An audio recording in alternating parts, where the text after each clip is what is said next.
intention maganda para bumaba ang presyo ng langis at ng kuryente, no?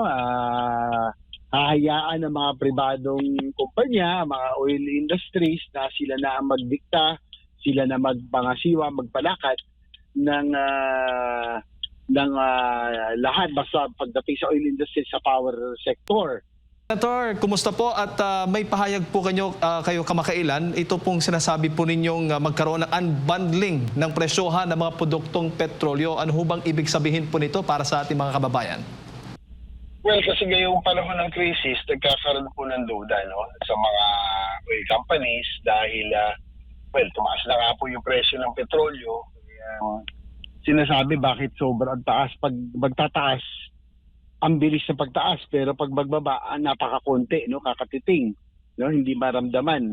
At yung old stock, dati pa ho yun, pero tinaas na kagad ang presyo. So, para mawala yung duda na nagsasamantala, ang oil companies at iba pa, kailangan sila magkaroon ng unbundling. Kumbaga, dapat na ihayag kung magkano ang gastusin talaga, ang cost, no, ng importation, duties, ng taxes, no, ng refining, at lahat para maintindihan ng taong bayan na bakit gano'n kataas ngayon ang presyo ng langis at petrolyo.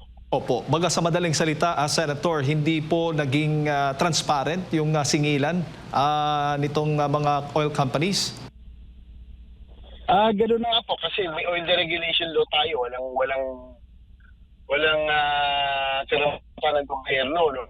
PLC, kumbaga hinayaan na, dahil sa batas na ito, hinayaan ng pribadong sektor na pangasiwaan ang oil industry, no? Para nga i-encourage ang competition, bumaba ang presyo ng petrolyo, no?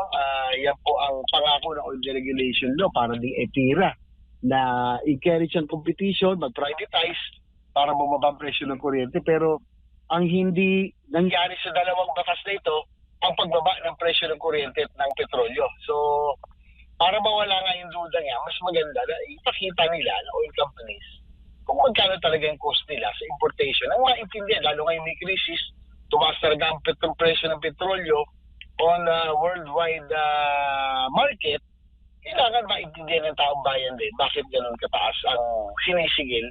Ngayong pag nag-roll back naman, katiting, no? Madalas katiting lamang. Pero swerte tayo, 30 pesos. Pero madalas ilang sentimo lamang. Pero yung pagtaas, ilang mas mabilis, no? So yan po ang kaya pinapropose natin, magkaroon ng unbundling. Nabanggit po ninyo ang oil deregulation law at itong EPIRA law, Senator. Ano ho bang particular doon na probisyon ang nais po ninyong amyendahan kung sakali man? Well, pag-aaralan natin dahil maraming provision yan. Una-una, yun nga, nabanggit ko na kanina na ang intention maganda para bumaba ang presyo ng langis at ng kuryente, no?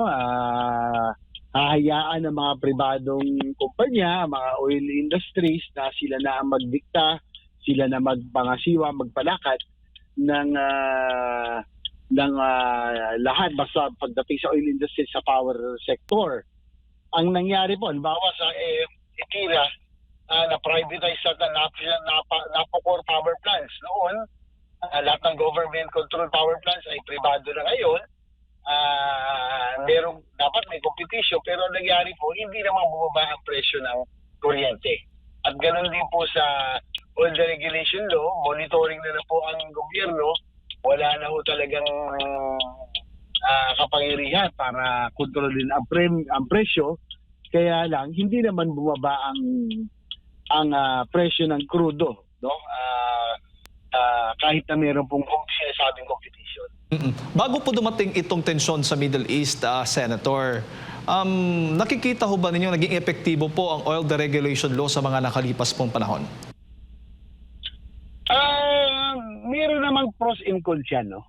Kaya lang, yung panahon ng crisis, dito natin nararamdaman na yung oil deregulation law at yung itong EPIRA, ramdam po natin, no? Lalo na nawala na oil price stabilization fund na dating meron yan, no? Na meron tayong pondo na ginagamit ang pamahalaan na pag-subsidize sa presyo ng petrolyo kapag ito ay nag-spike o tumaas ang presyo sa international market, no? So nawala yung OPSF po natin, kaya wala ho tayo pang subsidy, no? Unlike sa Thailand, sa ngayon, kung titingnan yung Thailand, halos pareho tayong import dependent sa petrolyo, 57 pesos lang ho ang kanilang presyo ng diesel. Habang tayo ay more than 100 pesos na, no? Dahil meron silang katulad ng Oil Price Stabilization Fund na kinukolekta nila yung buwis kung normal times, pero tuwing panahon ng krisis, ginagamit nila ito pang-subsidize na kanilang petroleum products. Po. Sa tingin po ninyo, Senator, may pananagutan ho ba yung mga oil companies na may sobra-sobrang singil po or yung kanilang pricing sobra-sobra at hindi po malinaw yung kanilang pagbibigay ng presyohan? Ito ang sinasabi nating may increase na kahit na yung stock pa lang nagagamit at wala pang import na apektado po ng tensyon sa Middle East. Well, dapat nga paliwanag, no? Kaya sana ipaliwanag nila yung unbundling para ipakita ang costing, para nga mawala yung duda ng taong bayan. Pero kung magkakaroon man ng, sa lahat ng bagay, kahit ng pandemic, no? Pag may crisis, dapat lahat na nagsasamantala, dapat talagang maparusahan at unacceptable na merong nagsasamantala, lalo na kung tuwing panahon ng crisis. Opo. Dito naman po sa tugon na ginagawa po ng pamahalaan natin ngayon doon sa mga apektadong tsuper, operator o sa mga kababayan po natin, lalo na po itong pamimigay ng mga cash assistance at fuel subsidy. Ano naman po ang inyong masasabi po nito, Senator? Well, bagamat meron ng initial na pagtulong, no, may ayuda na para sa transport sector, in particular sa mga drivers ng jeepney, ng buses, pati yung maging mga motorcycle riding, mga riders, no, na mga courier services, motorcycle taxi.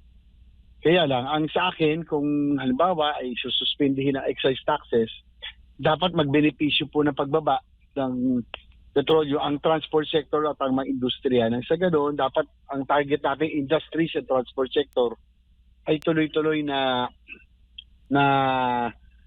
tumatakbo dahil ito po ang hindi tayo pwedeng malumpo dahil kahit na may krisis, dapat ito ang subukan natin na kahit pa paano suportahan sa ganoon, yung trabaho at hanap buhay ng karamihan ay hindi naman masyado maapektuhan. At sa gitna nga po nitong sunod-sunod na oil price hike at may palawagan nga na ibaba yung value added tax o itong VAT. Sa ngayon ho ba kayo dito, Senator? Kung hindi man bawasan, tanggalin. Ano ho bang ang inyo pong pananaw hinggil nga po dito sa palawagang ito? Nasa rekomendasyon po yan ng economic managers, to, dahil siyempre pag tinanggal mo excise tax, may masasakripisyo na revenue o kita ang gobyerno na ginagamit sa mga programa tulad ng social programs at iba pa. So kailangan mo talagang timbangin ang lahat, no? Dahil kung babawasan mo buwis, may masasakripisyo yung programa. Pero kung sakaling babawasan, gaya na akin nabanggit, ay dapat magbenepisyo ang industriya at yung mga transport sector sa pagbaba ng presyo ng petrolyo dahil sa bunsod ng pagbabawas ng buwis. Opo. Bago ko pa ipasa kay partner Senator, kung hindi VAT ang babawasan, may naiisip po ba kayong iba pang mga paraan para po mapagaan po yung gastusin ng ating mga kababayan ngayon sa gitna nga ng krisis? Yun na nga po ang economic managers po ang niya na may mas pakakaalam, no, dahil hindi naman tayo eksperto sa ekonomiya at sa numbers. So kung ano po ang kanilang rekomendasyon, susundin, pag-aaralan natin, no, susuriin, at yun po ang ating pong gagawin, no. Kaya nga nabanggit ko na kanina, nakailang beses na yung industries and transport sector should continue kung sakaling meron tayong masasakripisyo. So yun lang, dapat yun na mabuhay lalo ngayong panahon ng krisis, parang hanap buhay at trabaho ay tuloy-tuloy.